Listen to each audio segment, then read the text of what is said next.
Hello friends, स्वागत है आपका हमारे इस यूट्यूब चैनल स्टडी गाइड पर।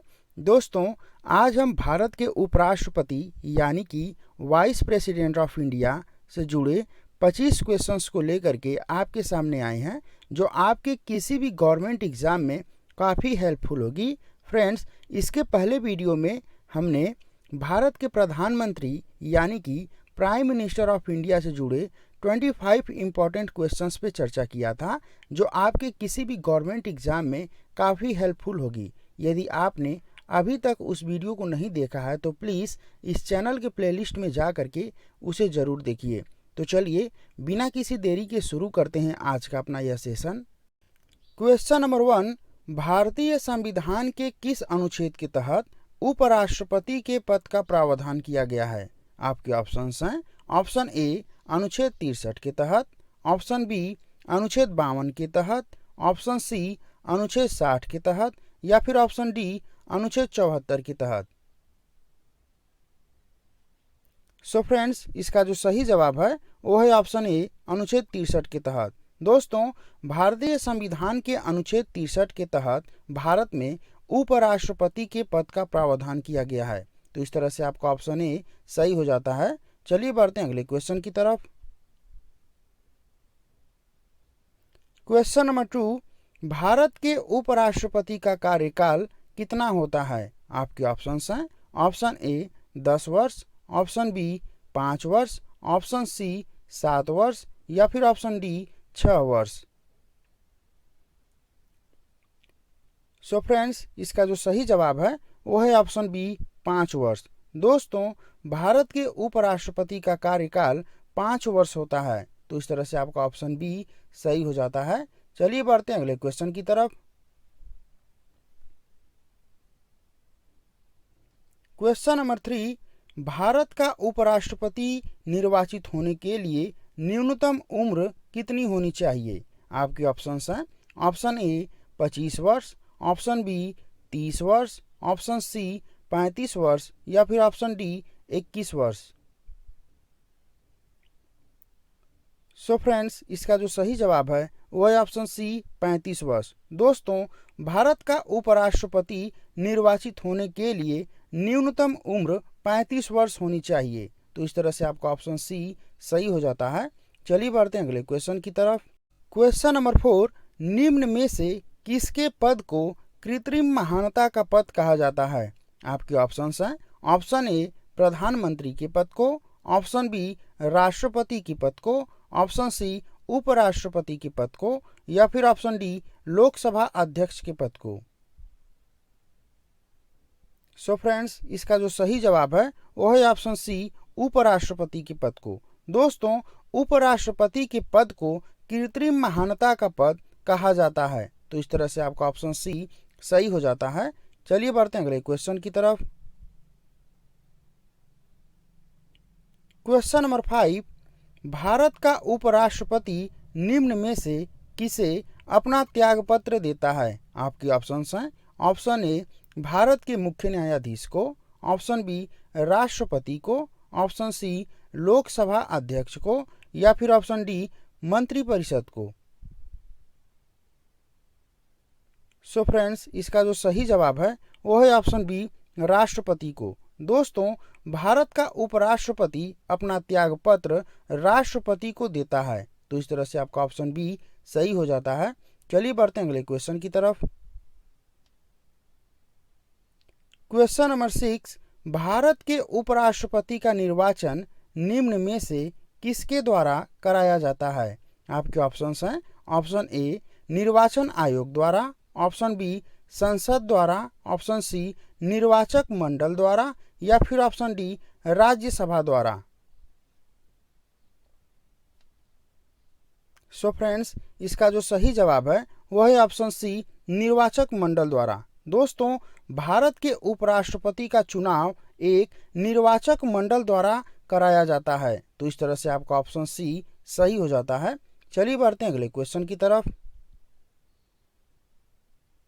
क्वेश्चन नंबर 7, निम्नलिखित में से कौन उपराष्ट्रपति के चुनाव में मतदान कर सकता है? आपके ऑप्शंस हैं। ऑप्शन ए राज्यसभा के सदस्य, ऑप्शन बी लोकसभा के सदस्य, ऑप्शन सी विधानसभा के सदस्य, या फिर ऑप्शन डी राज्यसभा एवं लोकसभा दोनों के सदस्य।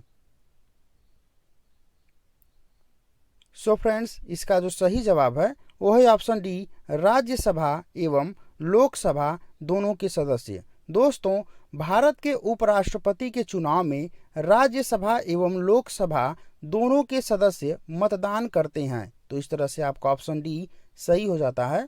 चलिए बढ़ते हैं अगले क्वेश्चन की तरफ। क्वेश्चन नंबर 8, उपराष्ट्रपति का निर्वाचन निम्न में से किस विधि द्वारा कराया जाता है? आपके ऑप्शंस हैं, ऑप्शन ए प्रत्यक्ष निर्वाचन विधि द्वारा, ऑप्शन बी अप्रत्यक्ष निर्वाचन विधि द्वारा, ऑप्शन सी अप्रत्यक्ष आनुपातिक एवं एकल संक्रमणीय पद्धति द्वारा, ऑप्शन सी उपर्युक्त में से कोई नहीं।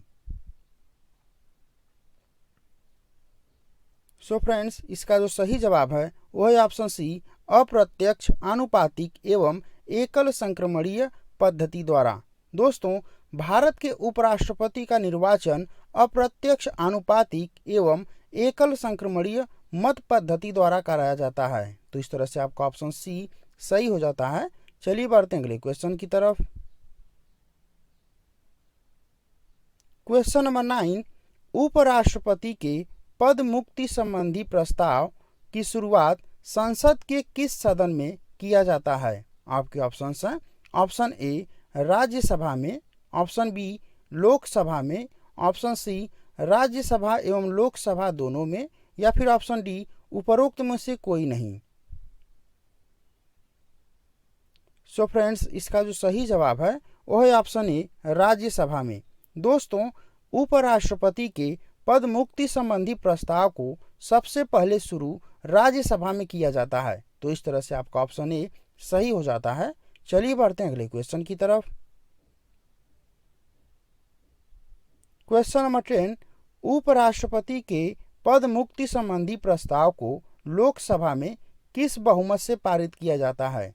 आपके ऑप्शंस हैं, ऑप्शन ए विशेष बहुमत से, ऑप्शन बी साधारण बहुमत से, ऑप्शन सी तत्कालीन बहुमत से, या फिर ऑप्शन डी पूर्ण बहुमत से। सो फ्रेंड्स, इसका जो सही जवाब है वो है ऑप्शन बी साधारण बहुमत से। दोस्तों, जब भारत के उपराष्ट्रपति के पद मुक्ति संबंधी प्रस्ताव को राज्यसभा से लोकसभा में भेजा जाता है, तो लोकसभा को केवल साधारण बहुमत से उस प्रस्ताव को पारित करना होता है, तो इस तरह से आपका ऑप्शन बी सही हो जाता है। चलिए बढ़ते हैं अगले क्वेश्चन की तरफ। क्वेश्चन नंबर 11, उपराष्ट्रपति के पद मुक्ति संबंधी प्रस्ताव को राज्यसभा में किस बहुमत द्वारा पारित किया जाता है? आपके ऑप्शंस हैं, ऑप्शन ए विशेष बहुमत से, ऑप्शन बी पूर्ण बहुमत से, ऑप्शन सी तत्कालीन बहुमत से, या फिर ऑप्शन डी साधारण बहुमत से। सो फ्रेंड्स, इसका जो सही जवाब है वो है ऑप्शन सी तत्कालीन बहुमत से। दोस्तों, उपराष्ट्रपति के पद मुक्ति संबंधी प्रस्ताव को राज्यसभा में तत्कालीन बहुमत या प्रभावी बहुमत से पारित किया जाता है, तो इस तरह से आपका ऑप्शन सी सही हो जाता है। चलिए बढ़ते हैं अगले क्वेश्चन की तरफ। क्वेश्चन नंबर 12, निम्न में से किसे राज्यसभा का पदेन सभापति माना जाता है? आपके ऑप्शंस हैं, ऑप्शन ए प्रधानमंत्री को, ऑप्शन बी राष्ट्रपति को, ऑप्शन सी भारत के मुख्य न्यायाधीश को, या फिर ऑप्शन डी उपराष्ट्रपति को।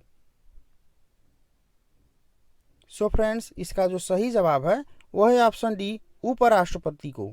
दोस्तों, भारतीय संविधान के अनुसार उपराष्ट्रपति राज्यसभा का पदेन सभापति होता है, तो इस तरह से आपका ऑप्शन डी सही हो जाता है।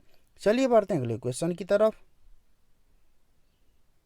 क्वेश्चन नंबर 13, भारतीय संविधान के किस अनुच्छेद में उपराष्ट्रपति के कार्यों का वर्णन किया गया है? आपके ऑप्शंस हैं, ऑप्शन ए अनुच्छेद 64 एवं 65 में, ऑप्शन बी अनुच्छेद 75 एवं 76 में, ऑप्शन सी अनुच्छेद 80 एवं 81 में, या फिर ऑप्शन डी अनुच्छेद 85 एवं 86 में। सो फ्रेंड्स, इसका जो सही जवाब है वो है ऑप्शन ए अनुच्छेद 64 एवं 65 में। दोस्तों, भारतीय संविधान के अनुच्छेद 64 एवं 65 में उपराष्ट्रपति के कार्यों का वर्णन किया गया है। तो इस तरह से आपका ऑप्शन ए सही हो जाता है। चलिए बढ़ते हैं अगले क्वेश्चन की तरफ। क्वेश्चन नंबर 14, उपराष्ट्रपति के निर्वाचन संबंधी प्रावधान संविधान के अनुच्छेद अनुच्छेद में किया गया है? आपके ऑप्शंस हैं। ऑप्शन ए अनुच्छेद 70 में, ऑप्शन बी अनुच्छेद 63 में, ऑप्शन सी अनुच्छेद 66 में, या फिर ऑप्शन डी अनुच्छेद 85 में। सो फ्रेंड्स, इसका जो सही जवाब है वो है ऑप्शन सी अनुच्छेद 66 में। दोस्तों, भारतीय संविधान के अनुच्छेद 66 के अनुसार उपराष्ट्रपति के निर्वाचन संबंधी प्रावधान किए गए हैं। तो इस तरह से आपका ऑप्शन सी सही हो जाता है। चलिए बढ़ते हैं अगले क्वेश्चन की तरफ। राज्यसभा का ऑप्शन सी उपर्युक्त दोनों का, या फिर ऑप्शन डी उपर्युक्त में से कोई नहीं। सो फ्रेंड्स, इसका जो सही जवाब है वो है ऑप्शन डी उपर्युक्त में से कोई नहीं।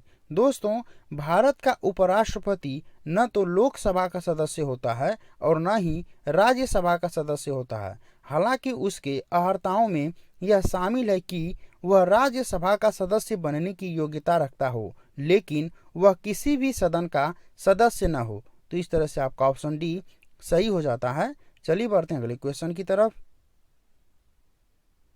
क्वेश्चन नंबर 16, निम्नलिखित में से कौन उपराष्ट्रपति के चुनाव में मतदान नहीं कर सकते हैं? आपके ऑप्शंस हैं। ऑप्शन ए राज्यसभा के मनोनीत सदस्य, ऑप्शन बी राज्य विधानसभा के सदस्य, ऑप्शन सी राज्य विधान परिषद के सदस्य, या फिर ऑप्शन डी विधानसभा एवं विधान परिषद के सदस्य। सो फ्रेंड्स, इसका जो सही जवाब है वो है ऑप्शन डी विधानसभा एवं विधान परिषद के सदस्य। दोस्तों, भारत के उपराष्ट्रपति के चुनाव में केवल और केवल राज्यसभा एवं लोकसभा के सदस्य ही मतदान कर सकते हैं। तो इस तरह से आपका ऑप्शन डी सही हो जाता है। चलिए बढ़ते हैं अगले क्वेश्चन की तरफ। क्वेश्चन नंबर 17, निम्न में से किस पद को लाभ का पद नहीं माना जाता है? आपके ऑप्शंस हैं। ऑप्शन ए उपराष्ट्रपति के पद को, ऑप्शन बी राष्ट्रपति के पद को, ऑप्शन सी प्रधानमंत्री के पद को, या फिर ऑप्शन डी उपरोक्त सभी को। सो फ्रेंड्स, इसका जो सही जवाब है वो है ऑप्शन डी उपरोक्त सभी को। दोस्तों, भारत के उपराष्ट्रपति राष्ट्रपति, प्रधानमंत्री या फिर राज्य के किसी भी मंत्री को लाभ के पद पर नहीं माना जाता है। तो इस तरह से आपका ऑप्शन डी सही हो जाता है। चलिए बढ़ते हैं अगले क्वेश्चन की तरफ।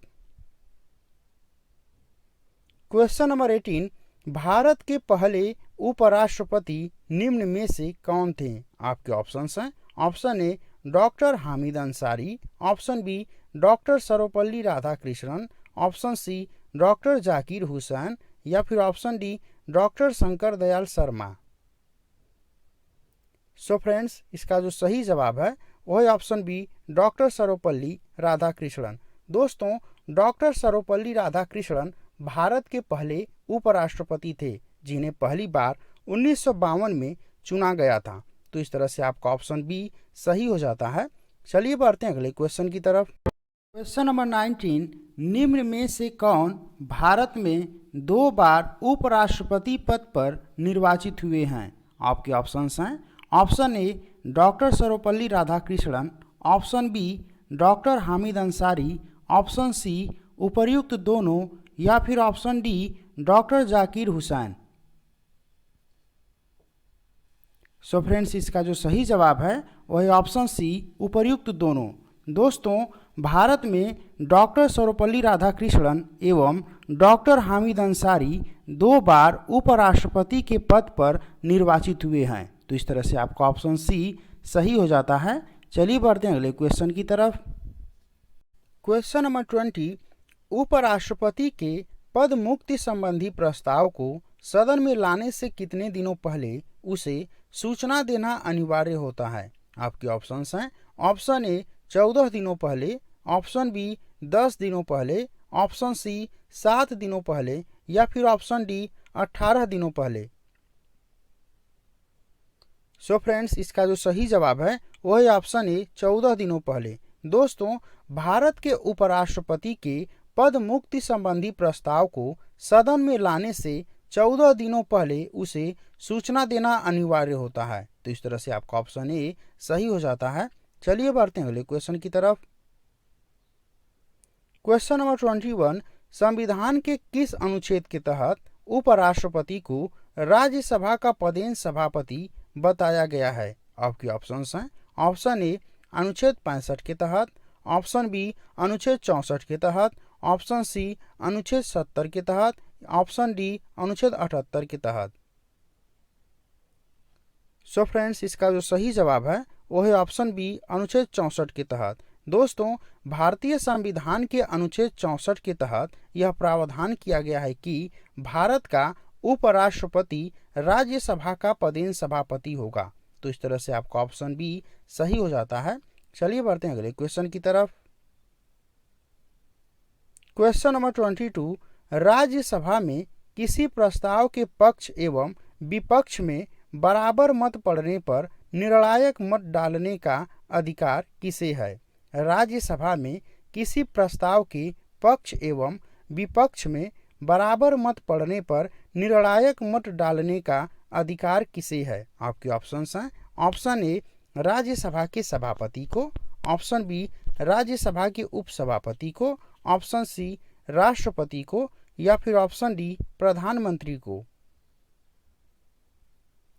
सो फ्रेंड्स, इसका जो सही जवाब है वो है ऑप्शन ए राज्यसभा के सभापति को। दोस्तों, यदि राज्यसभा में किसी प्रस्ताव के पक्ष एवं विपक्ष में बराबर मत पड़ गए हों तो निर्णायक मत डालने का अधिकार केवल और केवल राज्यसभा के सभापति यानी कि भारत के उपराष्ट्रपति को होता है। तो इस तरह से आपका ऑप्शन ए सही हो जाता है। चलिए बढ़ते हैं अगले क्वेश्चन की तरफ। क्वेश्चन नंबर 23, संविधान के किस अनुच्छेद के तहत उपराष्ट्रपति एक कार्यवाहक राष्ट्रपति के रूप में कार्य कर सकता है? आपके ऑप्शंस हैं। ऑप्शन ए अनुच्छेद 75 के तहत, ऑप्शन बी अनुच्छेद 80 के तहत, ऑप्शन सी अनुच्छेद 66 के तहत, ऑप्शन डी अनुच्छेद 65 के तहत। सो फ्रेंड्स, इसका जो सही जवाब है वह है ऑप्शन डी अनुच्छेद 65 के तहत। दोस्तों, भारतीय संविधान के अनुच्छेद 65 के तहत यह प्रावधान किया गया है कि भारत का उपराष्ट्रपति यदि राष्ट्रपति का पद रिक्त हो तो उस समय कार्यवाहक राष्ट्रपति के रूप में कार्य कर सकता है। इस तरह से आपका ऑप्शन डी सही हो जाता है। चलिए बढ़ते हैं अगले क्वेश्चन की तरफ। क्वेश्चन नंबर 24, वर्तमान में भारत के उपराष्ट्रपति का वेतन कितना है? आपके ऑप्शंस हैं। ऑप्शन ए 5 लाख रुपए, ऑप्शन बी 4 लाख रुपए, ऑप्शन सी 1.25 लाख रुपए, या फिर ऑप्शन डी 2 लाख रुपए। सो फ्रेंड्स, इसका जो सही जवाब है वह है ऑप्शन बी 4 लाख रुपए। दोस्तों, भारत के उपराष्ट्रपति का वर्तमान वेतन 4 लाख रुपए है। दोस्तों, आपको बता दें कि इसके पहले भारत के उपराष्ट्रपति का वेतन 1.25 लाख रुपए था, जिसे बढ़ा करके 4 लाख रुपए कर दिया गया है। तो इस तरह से आपका ऑप्शन बी सही हो जाता है। चलिए बढ़ते हैं अगले क्वेश्चन की तरफ। क्वेश्चन नंबर 25, वर्तमान में भारत के उपराष्ट्रपति कौन हैं? आपके ऑप्शंस हैं। Option A M Venkaiah Naidu, option B Dhananjaya Chandrachud, option C Om Birla, option D Jagdeep Dhankhar. So friends, इसका जो सही जवाब है वह है ऑप्शन डी जगदीप धनखड़। दोस्तों, हाल ही में जगदीप धनखड़ भारत के उपराष्ट्रपति निर्वाचित हुए हैं। तो इस तरह से आपका ऑप्शन डी सही हो जाता है। चलिए बढ़ते हैं अगले क्वेश्चन की तरफ। सो फ्रेंड्स, ये आपका होमवर्क है जिसका उत्तर आपको वीडियो के कमेंट बॉक्स में जाकर के देना है। तो चलिए पढ़ते हैं इस प्रश्न को। निम्न में से कौन भारत के उपराष्ट्रपति को शपथ दिलाते हैं? आपके ऑप्शंस हैं। ऑप्शन ए राष्ट्रपति, ऑप्शन बी प्रधानमंत्री, ऑप्शन सी भारत के मुख्य न्यायाधीश, या फिर ऑप्शन डी लोकसभा अध्यक्ष। सो फ्रेंड्स, इसका उत्तर आप लोग वीडियो के कमेंट बॉक्स में ज़रूर दीजिएगा। तो दोस्तों, मैं आशा करता हूँ कि ये वीडियो आपको काफ़ी पसंद आया होगा और यदि ये वीडियो आपको पसंद आए तो प्लीज़ इस वीडियो को लाइक कीजिए और अपने दोस्तों में शेयर कीजिए, साथ ही इस चैनल को सब्सक्राइब कीजिए। दोस्तों, मैं आपको बता दूं कि इस तरह से रिलेटेड वीडियोस मैं प्रतिदिन इस चैनल पर अपलोड करता रहता हूं। यदि आप ऐसे वीडियोस को देखना पसंद करते हैं तो हमारे चैनल के साथ जुड़े रहें। मिलते हैं अगले वीडियो में, तब तक के लिए धन्यवाद।